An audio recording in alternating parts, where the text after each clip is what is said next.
react to a story called My Dog Was Lost for 3 Days. And it's a creepypasta. I've never heard a creepypasta before. I heard of what they are, but I don't know what to expect from this story. I know it's a story, but I don't know what to expect. So, yeah. So it's a horror story, so it has to do with a dog, and as an animal lover, I'm kinda worried. I'm kinda nervous, to be honest. But yeah, let's watch the video.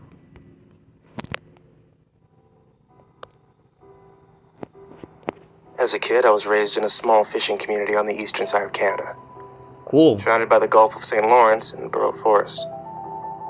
The entirety of the land was close to 4,000 foot square, with an even smaller number of residents sprawled out over Main Street. The main road running straight through our little town, and farming houses spread wide between areas of trees that were changed to domestic residential homes when agriculture stopped being profitable. In total, our community is surrounded by a vast expanse of ocean, and a seemingly endless barrage of trees that spread over 55% of Canada's entire country. I spent most of my life hunting in those woods, so you can imagine my joy. My parents got me a hunting dog. Oh my god. Sandy was a Shetland sheepdog, and while they were more fit to be hunting and tracking sheep over grassy plains rather than rabbits and deers through dense forest, it didn't stop me from taking him with me on every excursion I possibly could. Sandy had been by my side for enough hunting trips that he'd grown accustomed to waking up just before breaking daylight, and on a few occasions, helped track down small game like squirrels and rabbits through considerably large areas of forest. Sandy wasn't my property, and wasn't treated like he belonged to me.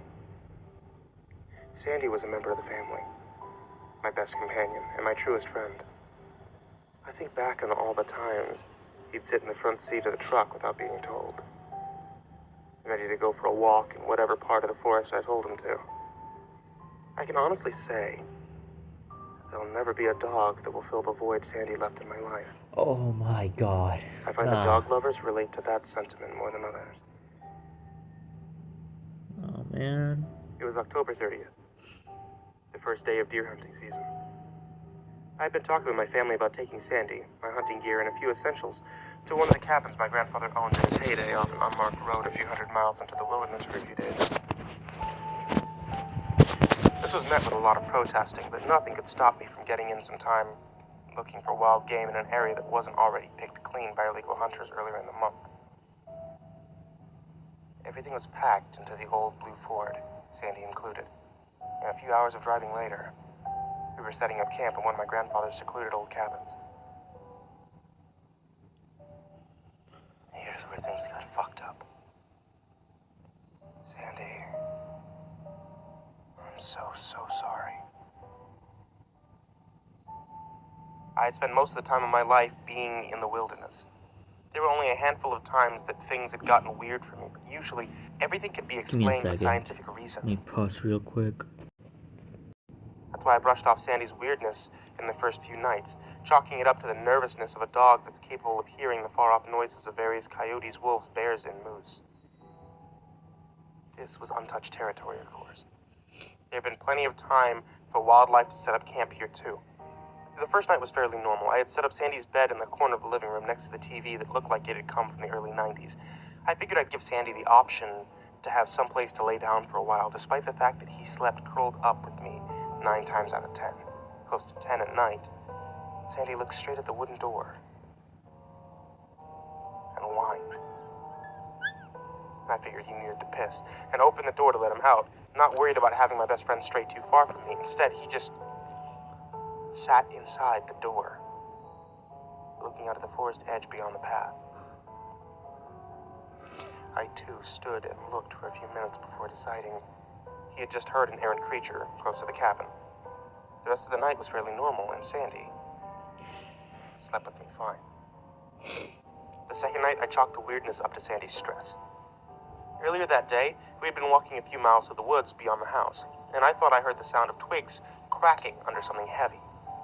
I hoped it wasn't a moose because my shotgun wouldn't have stood a chance, but something changed in Sandy that I didn't pay close attention to at the time.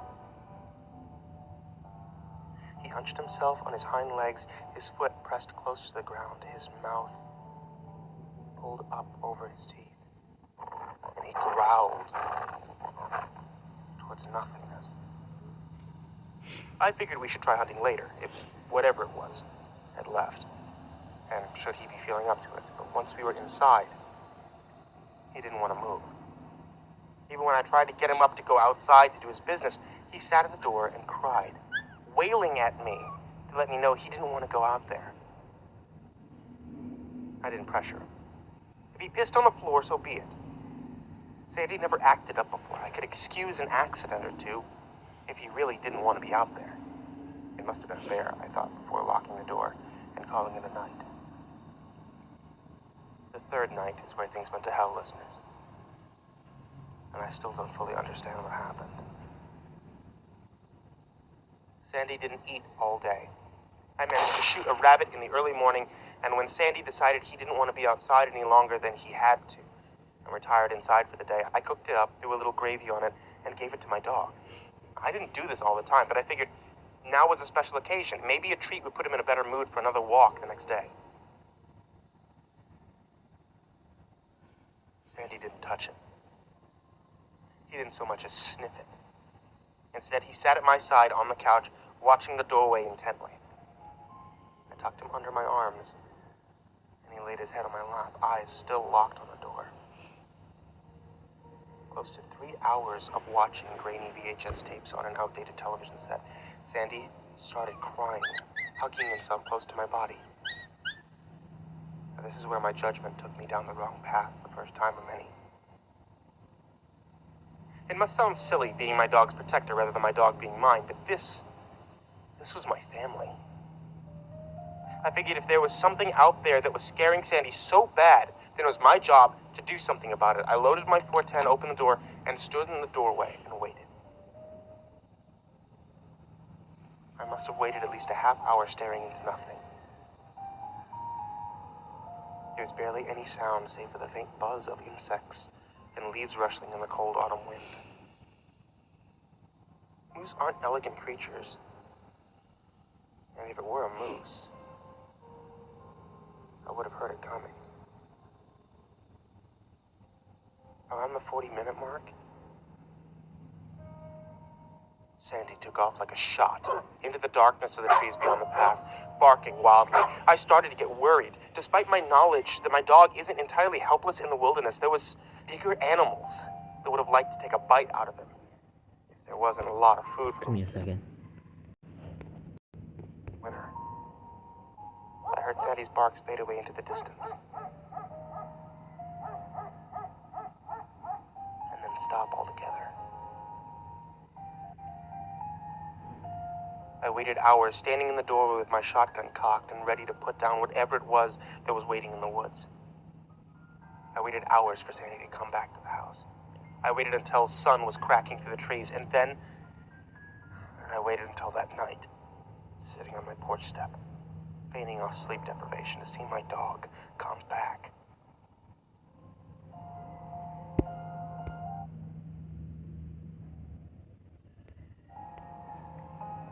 Sandy did come back. But not for another 3 days. Fog had rolled in at that point, and it was getting darker. The night painted the sky a navy blue. Tracking over the last few days proved futile, and I started to get worried that I need to leave and find more provisions to last me the next few nights. I couldn't leave Sandy up there, lost in the woods, cold and probably hungry. The thought that he might be waiting out there for me to find him and bring him back home was distressing enough. I was packing the bag that hung on the coat rack next to the door with what I'd need for the next day's trip. I figured tomorrow would be the last day before I'd go into town and see if my father would help me find Sandy. He was a retired graying man, but I was sure if I brought up Sandy's name, be more than willing to help me search for him. Thankfully. Sandy came back before I'd even finished that train of thought. I saw him from the window on the porch that led down the main road a few dozen feet away from the house. Normally I'd hear him scamper up to the doorway and paw at the door a few times, eager to come in. But this was different. I could see the reflection of his eyes as green pearls in the murky fog that had swamped the house. For a moment, I thought it might be an animal, but the outline of his body in the wisps of thick, low-lying clouds was unmistakable. Still, despite myself, I hesitated. There was something different about his body language. I stared out the window for a few more moments before reason overcame my gut instinct. Sandy could be hurt, I thought. Or worse. I flung the doorway open, but he didn't come right away. Instead, he stood there, watching me intently. And when he didn't move, I whistled to him. Here, Sandy. I coaxed him toward the house. Here, boy. The way he moved was different. It was as though his hips had been dislocated, and the angle of his paws changed direction with every step, as though he'd forgotten how to walk properly. His head was bowed to the ground, but his teeth weren't bared. He didn't seem aggressive. The only way I could describe the way he looked was sheepish. Like he'd just gotten into something he wasn't supposed to, and I yelled at him for it. I thought he might have hurt himself hopping up onto the elevated step if he dislocated his hips, but he did just fine. His back half swung a little, oddly enough, and his paws almost folded underneath himself, but he didn't go sprawling. He sat on the step and didn't take his look off me. It wasn't until I moved from the doorway completely, opened the door wide, and waited for him to walk in that he moved. Straight to his bed. He didn't stop at my hand and sniff at me. He didn't wait for pets or jump up on me like usual. He was straight to his bed, where he sat and watched me for quite some time afterward. I returned to the movie at hand. I called him a few times, but he didn't respond. His ears didn't so much as raise to the sound of my voice, or the pat of my hand on the worn-out couch beside me. I had missed my buddy, but I wasn't about to move him physically toward me. There was something about him that said I shouldn't have let him in. But I chalked it up to silliness, and a few hours later I went to bed. The more I think back on it, I don't recall him blinking once. He sat there like a statue, and when I turned off the light, I could see the reflection of Jade Green following me as I went into my room and shut the door.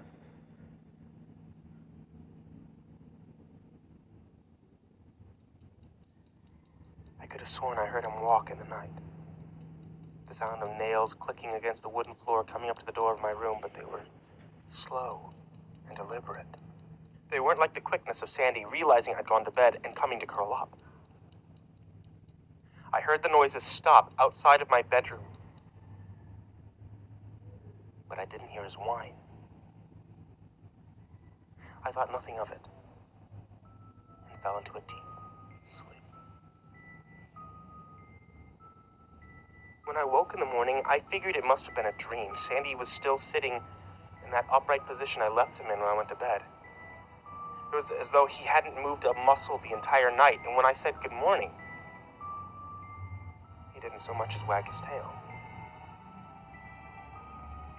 He did follow me into the kitchen, but he paused at the doorway when I put his bowl down on the floor and filled it up with supermarket dog food. Once again, his back half moved weirdly as he slowly made his way towards me. There was a nagging feeling that something was off-putting about the way that he looked that day. It was like he'd gotten a little longer overnight. Oh, Sandy hunched down again, shit. like when he was walking to the door that night. He didn't come into the kitchen. I figured he must have been hungry being out in the wild for so long, but he eyed me like he was waiting for me to come a little closer, rather than touch the food. It goes without saying, but after a few moments of a staring contest between me and my unblinking dog, I called off that foolishness and called his name out loudly. Not even a flinch. I didn't want to move closer to my dog to leave the kitchen door. But this was my Sandy, and the most damage he'd ever done was eat flies. Sure enough, as I passed him, he turned, and his body swayed unnaturally. But he didn't move towards me. When I left that day, I couldn't find anything. The deer tracks in the mud were made a few days prior and went cold off naturally made trails through the woods. I couldn't hear bugs or birds or even the howl of a nearby coyote. The only sounds from miles away from the campfire site were my own breathing and the sound of crunching leaves underneath my feet. When the sun started to set, I started making my way back. You know, I need a break from this. Shit. I've never been so stressed, and my anxiety levels are off the charts. I'll be right back. Okay, I'm back. So, yeah, let's finish the video. I should have just packed my shit and left. Just behind a cluster of trees, with the house just visible beyond the rise, I figured I'd found out the reason why the animals had abandoned this place. Generally, when there are mass animal deaths, that usually means that something is wrong in the area of the slaughter, and wildlife are usually smart enough to get the hell out of Dodge. Even cats are bred instinctively not to like drinking from water that is close to where their food is, because if you saw a dead animal near a stream, you'd figure the stream was tainted and find another source of water. Hundreds of squirrels were disemboweled and strewn across the grass in almost perfect circle. Most of them were skinned alive, but when I turned to heave up all the contents of my stomach, there were a few dozen that were inside out. I couldn't help but vomit repeatedly as I tried my best to walk around the circle of tiny organs and mashed up bodies. Not just over the sight, but because the smell was ungodly. I didn't know how long they'd been out there. If I'd stumbled across this sooner, I'd have left with Sandy in tow immediately afterward. Gradually, the bodies stopped and delved off into a random dead squirrel here and there. The biggest thing I managed to find just a few feet off the unholy feeding ground was a deer. It looked as though something had decided to skin it alive from hide to neck and draped some kind of skin over a branch like someone was tanning the hide. I don't know how long it had been there, but it smelled like it had been dead for quite some time, despite the fact that there wasn't a single fucking fly. The head had been cut clean off just above the shoulders, and when I realized the organs had been removed, I moved from a walking pace through the forest to a jog. Thankfully, the cabin wasn't too far off. I heaved one final time, wiped my mouth off on the back of my sleeve, and looked up to the house to see Sandy.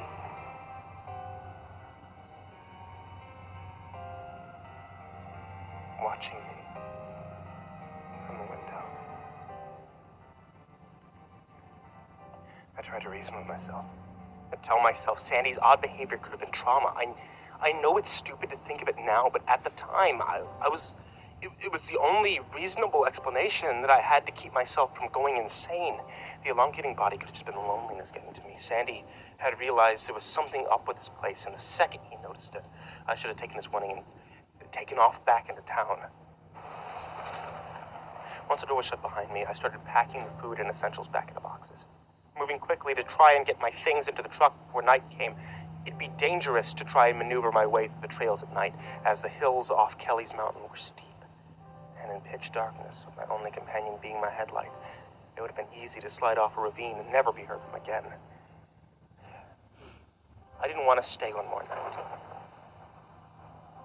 But I had no choice. I had gotten back to the house just moments before the sun finally receded past the horizon, and we were bathed in a navy blue sky once again. I didn't pay attention to Sandy. He just sat at his bed and watched me pack. I figured, no harm, no foul. I'd throw his stuff into the truck in the morning and be back in town before night that next day. Glancing at him for a moment, there was a passing thought that he was looking a little longer today. Oh my god. When I went to bed, it was a hard time getting to sleep for the next few hours. It must have been close to 4 or 5 in the morning when I finally heard it. The sound of whistling, the same whistling that I used to call my dog. I broke out into a cold sweat when I realized that whoever slaughtered those squirrels, hung the skin up, left what he didn't need, could have very well broken into my house. The door to my room didn't make a sound as I opened it slowly, thankfully. I waited a moment, listened to someone call my dog for a few more seconds before I dared poke my head out from the door frame just to get a good look at whoever it was. I could have heard Sandy. The outside door was open. All I saw was the back half of Sandy, too long and lanky, almost coiled around the back of the door. His front half was outside. Whatever it was that had impersonated my dog was whistling slowly, calling for Sandy. When I could have sworn that it had hunched down to the ground again and said,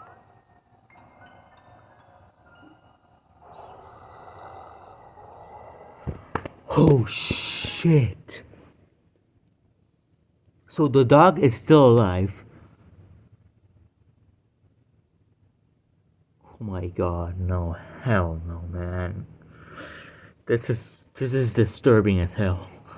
the most ungodly voice I'd ever fucking heard. I closed the door just as softly as I opened it.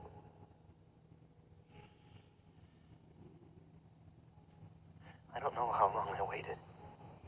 With my back pressed up against the door, I knew I left my gun in the bag on that coat rack. I know I didn't sleep. I waited until I saw the sun break over the horizon. Then I waited some more until it must have been midday. And I finally got the balls to open the door again and make a break for the truck. I wouldn't die in that place. Sandy was gone and the door was open. His food was untouched, but the fridge was open and all the meat was gone. I didn't bother packing his stuff. I just threw my bag over my shoulder, made my way to the fort as fast as I could, turned on the ignition. I can't describe the feeling that overcame me as I realized that I'd have to leave Sandy in this place. Oh, bro. Nah, man. No. No, man. Oh my god. I have to laugh so I don't cry. Bro, if I were him, I would stay. I don't care who or what was killing those animals. But I'd rather die than live with myself knowing I left my dog to a land of monsters. Bro, I will pull a King Kong on you. I don't care if you're a monster. I don't care if you're stronger than me. I don't care. I would stay until I die. I mean, I really cannot live with myself living and knowing that I left my dog, probably still alive, out there waiting for me to find him or her, while there's a monster on the loose. Bro, I can't, man. Oh my god, man. This isn't only terrifying, but it's heartbreaking. Holy shit. The thought that he could be dead was never a thought in my mind. I don't think I could I don't think I could cope with the knowledge that whatever I allowed into my house, whatever disemboweled those animals, I could have done the same to him. Shut the fuck up. No, hell no, man. I made my way down the winding paths and roads as fast as I possibly could without veering off the cliffs. I felt like I was turning in circles down this labyrinth that would take me back to that house. But when I reached the pavement on the stretch of road back to town, I felt relief wash over me. Thinking I was safe. Just as I was pulling off onto the cement, I felt something hard hit the back windshield, sending broken glass into the passenger seat. I only got a glimpse of the deer's decapitated head catching on unbroken glass and tumbling into the back seat. And I cried for most of the way back home, hands clenching the steering wheel so hard my knuckles were white. I wish I could leave this off with a positive note. I wish I could tell you that I found Sandy at home waiting for me. I wish I could tell you that was the end of it, a traumatizing experience in the woods that I'd get over in time.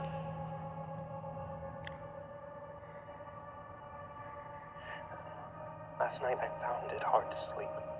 I kept replaying the entirety of my trip to Kelly's Mountain in my head. I figured I wouldn't be sleeping for a while and laid there, listening to the wind through my open window. I could have sworn I heard the whistle I used to call my dog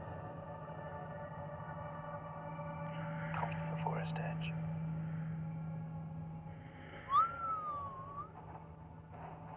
Shit. If you go on trips with your dog, guys, I advise you don't let them out of your sight for too long. What comes back might not be your dog.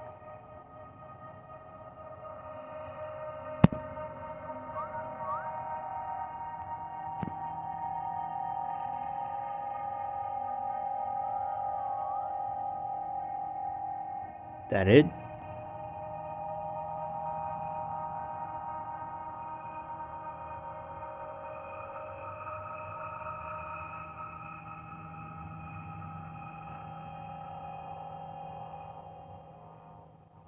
Oh, fuck no. Oh, okay.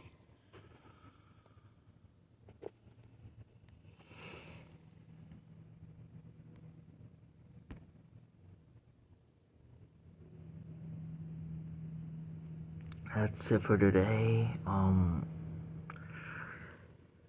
God damn.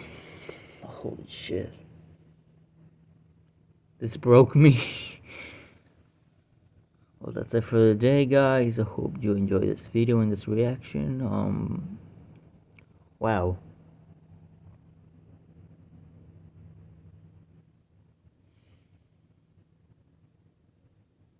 Shit. Well, that's it for today, guys. Stay tuned for more videos. Yeah. Stay big, G fans. Also, if you want to see me react to another story, leave in the comments. And yeah, bye.